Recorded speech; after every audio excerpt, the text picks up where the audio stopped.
راجع به امکان دفاعی کشور، راجع به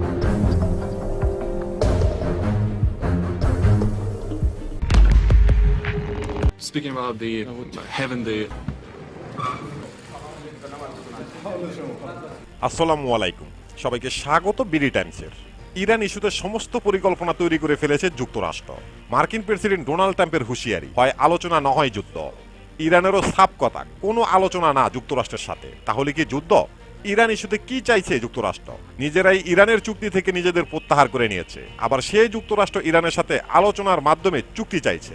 এটা কি শুধুই পারমাণবিক ইস্যু, নাকি এর পিছনে আরো ভয়ঙ্কর কিছু লুকিয়ে আছে? তাহলে কি মধ্যপ্রাচ্যে বহু অপেক্ষিত ভয়াবহ সে যুদ্ধটি আসতে চলছে? যদি এমনটা হয়, তাহলে ইরান কি টিকতে পারবে যুক্তরাষ্ট্র এবং ইসরায়েলের বিরুদ্ধে? কোন কোন দেশ ইরানের পক্ষে থাকবে আর কোন কোন দেশ ইরানের বিরুদ্ধে থাকবে? এই যুদ্ধটি শুরু হওয়ার সম্ভাবনা কতটুকু? এই প্রতিটি বিষয় নিয়ে পার্ট বাই পার্ট আলোচনা করব আজকের এই ভিডিওতে। আশা করি ভিডিওটি শেষ পর্যন্ত দেখবেন। আর হ্যাঁ প্রিয় দর্শক, আমাদের চ্যানেলের বর্তমান পরিস্থিতি বিবেচনা করে বলতে বাধ্য হচ্ছি যে যদি চ্যানেলটি সাবস্ক্রাইব করে না থাকেন তাহলে দয়া করে সাবস্ক্রাইব করে দিন, আর যদি সাবস্ক্রাইব করে থাকেন আপনাকে অসংখ্য ধন্যবাদ।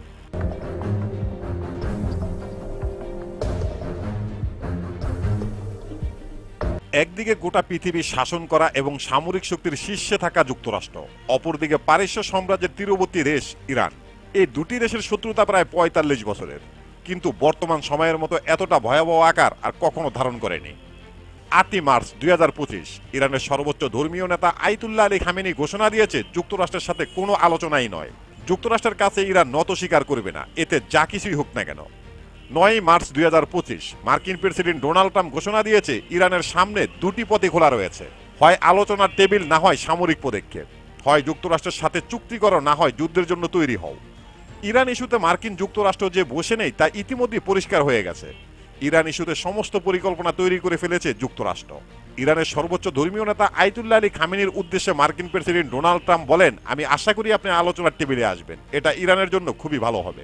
পাশাপাশি প্রেসিডেন্ট ট্রাম্প হুঁশিয়ারি দিয়েছে আয়াতুল্লাহ আলী খামেনিকে, আলোচনায় না আসলে ব্যবস্থা নিতে বাধ্য হবে যুক্তরাষ্ট্র।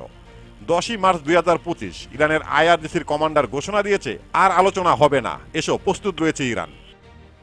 تا اونچه رو که میخواهیم بر طرف مذاکره که اون طرف میز نشسته تحمیل کنیم।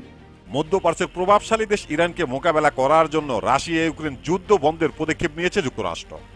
দীর্ঘ বছরের পর বছর রাশিয়ার সাথে যুদ্ধ করার জন্য ইউক্রেনকে সর্বাধিক সহযোগিতা করে গেছে যুক্তরাষ্ট্র। আর সেই যুক্তরাষ্ট্র মুহূর্তের মধ্যে তার রূপ প্রকাশ্যে এনেছে, ইউক্রেনের বিরুদ্ধে অবস্থান নিয়ে রাশিয়ার পক্ষ নিয়েছে, যেন ইউক্রেন যুদ্ধটা বন্ধ হয়ে যায়। এর একটাই কারণ, রাশিয়ার সাথে বন্ধুত্ব চায় ওয়াশিংটন। কারণ মধ্যপ্রাচ্যের প্রভাবশালী দেশ ইরানের সাথে মোকাবেলা করতে হলে যুক্তরাষ্ট্রকে এমন পদক্ষেপ নিতেই হবে। কারণ ইরান হচ্ছে মধ্যপ্রাচ্যের সামরিক শক্তির দিক দিয়ে প্রভাবশালী একটি দেশ, তার উপরে রাশিয়ার সাথে তাদের কৌশলগত প্রতিরক্ষা চুক্তি রয়েছে। তাই রাশিয়ার বিরুদ্ধে ইউক্রেনকে সহযোগিতা করে মধ্যপ্রাচ্যে ইরানের সাথে মোকাবেলা করা যুক্তরাষ্ট্রের পক্ষে সম্ভব নয়। তাই নিজেদের স্বার্থে ইউক্রেনকে জাহান্নামের দিকে ঠেলে দিয়ে মুহূর্তের মধ্যে নিজেদের পরিচয় জানান দিয়েছে ওয়াশিংটন, যেন রাশিয়ার সাথে যুক্তরাষ্ট্রের একটি বন্ধুত্বপূর্ণ সম্পর্ক তৈরি হয়। ইরানের সাথে যুক্তরাষ্ট্র এবং ইসরায়েলের যুদ্ধে রাশিয়া যেন হস্তক্ষেপ না করে।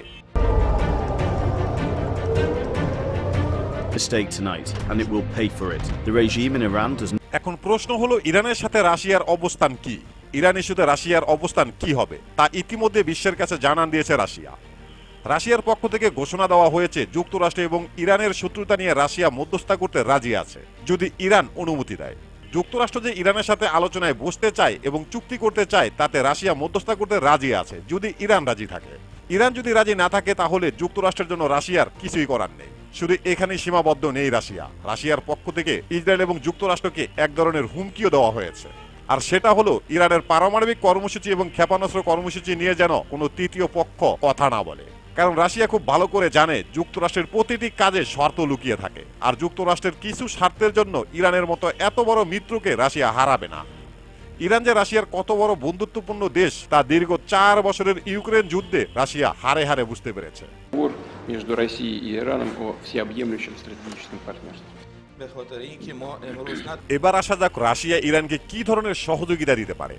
ইরানের সাথে যদি যুদ্ধ শুরু হয়ে যায়, তাহলে রাশিয়া ইরানের হয়ে সরাসরি যুদ্ধে জড়াবে না, কিন্তু ইরানের পক্ষ হয়ে যুদ্ধে উল্লেখযোগ্য ভূমিকা পালন করবে রাশিয়া।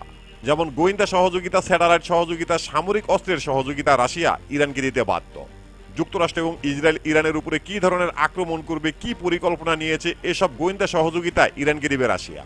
মধ্যপ্রাচ্যের কোন দেশ থেকে কি কি যুদ্ধ বিমান আকাশে উড়েছে এবং ওই সমস্ত যুদ্ধ বিমানের ক্ষমতা কি, সেগুলোকে কিভাবে প্রতিরোধ করা যায়, এই সমস্ত স্যাটেলাইট সহযোগিতা ইরানকে দিবে রাশিয়া।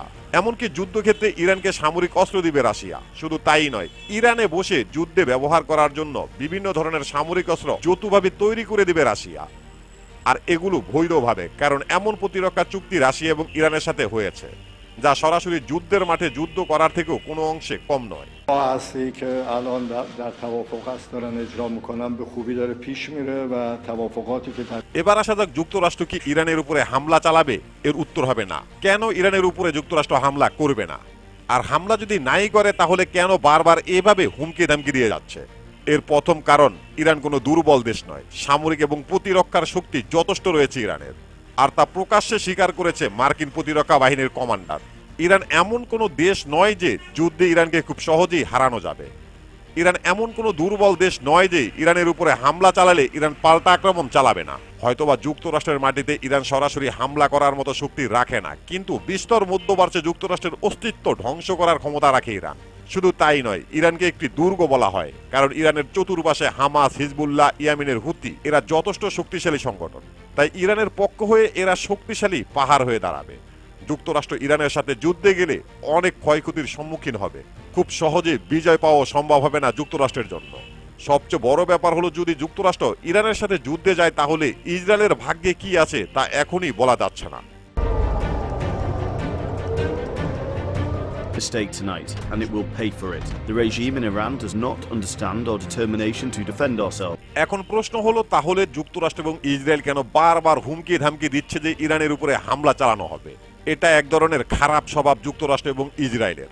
তাছাড়াও তারা চেষ্টা করছে এই ধরনের হুমকি ধামকি দিয়ে যেন কিছু আদায় করা যায়। যদিও এরকম শত শত হুমকির সম্মুখীন হয়েছে ইরান, তাই এসব ইরানের জন্য মানিয়ে নেওয়া খুব একটা অসম্ভব নয়। তবে বর্তমান সময়ের হুমকিটা খুবই জোরালো। এর মানে এই নয় যে ইরানে হামলা চালিয়ে দিবে যুক্তরাষ্ট্র। মার্কিন প্রেসিডেন্ট ডোনাল্ড ট্রাম্প যতই মুসলিম এবং ইরান বিদ্বেষী হোক না কেন, চাইলেই তিনি ইরানের উপরে সরাসরি হামলা চালাতে পারবে না। তাকে আটকে দিবে হোয়াইট হাউসে থাকা বিরোধী শিবির, কারণ তারা খুব ভালো করে জানে কোন যুদ্ধে যুক্তরাষ্ট্র লাভবান হবে আর কোন যুদ্ধে যুক্তরাষ্ট্রের ক্ষতি হবে। যুক্তরাষ্ট্রের ক্ষতি হবে এমন কোনো যুদ্ধে যুক্তরাষ্ট্রে জড়ায় না। আন্তর্জাতিক বিশ্লেষকরা দাবি করেছে প্রেসিডেন্ট ডোনাল্ড ট্রাম্প খুবই উগ্র স্বভাবের মানুষ, তাই এসব হুমকি ধামকি তার জন্য স্বাভাবিক ব্যাপার।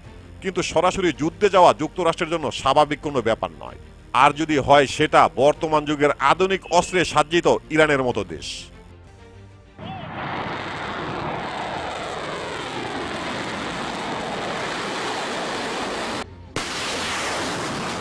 ইউরোপ সহ আরো একাধিক দেশের বিশ্লেষকরা মনে করছে বর্তমান মার্কিন প্রেসিডেন্ট ডোনাল্ড ট্রাম্পের হাতে যুদ্ধ করার মতো একান্ত কিছু ক্ষমতা রয়েছে। তাছাড়া মার্কিন প্রেসিডেন্ট ডোনাল্ড ট্রাম্প খুবই উগ্র, তাই বলা যায় না ইরানের সাথে যুদ্ধে জড়িয়ে পড়তে পারে যুক্তরাষ্ট্র। আর এটার কারণ হলো ভবিষ্যতের কথা চিন্তা করে, কারণ যতই দিন যাচ্ছে সামরিকভাবে ইরান ততটাই শক্তিশালী হচ্ছে, যেটা যুক্তরাষ্ট্র এবং ইসরায়েলের জন্য খুবই বিপজ্জনক। যুক্তরাষ্ট্রের এক অংশ মানুষ মনে করে ইরানকে এখনই যদি থামানো না যায় তাহলে ভবিষ্যতে মধ্যপ্রাচ্য ছাড়তে হবে যুক্তরাষ্ট্রকে। ইতিমধ্যে অনেকে বলেছে মধ্যপ্রাচ্যে যুক্তরাষ্ট্রকে কপিনে ভরে শেষ প্যাকটা মারবে ইরান। আর এসব কিছু বিবেচনা করে উগ্র মার্কিন প্রেসিডেন্ট ডোনাল্ড ট্রাম্প ইরানের উপরে হামলা চালাতেও পারে, কারণ ভবিষ্যতে মধ্যপ্রাচ্য যুক্তরাষ্ট্রের জন্য অন্ধকার। ভবিষ্যতে কতটা ভয়ঙ্কর হতে পারে ইরান, আর কিভাবে যুক্তরাষ্ট্রকে কপিনে ভরে শেষ প্যাকটা ইরানই মারবে, কিভাবে যুক্তরাষ্ট্রকে বিতাড়িত করবে, এই সম্পর্কে জানতে দেখতে পারেন আমাদের এই ভিডিওটি। প্রিয় দর্শক, আমাদের প্রতিটি ভিডিওর ইনফরমেশন উল্লেখযোগ্য ভেরিফাই পেজ থেকে সংগ্রহ করা। এরপরও যদি ভুল হয়ে থাকে তাহলে অবশ্যই কমেন্ট বক্সে জানিয়ে দেবেন। এখানে শেষ করছি আমাদের আজকের প্রতিবেদন। আল্লাহ হাফেজ।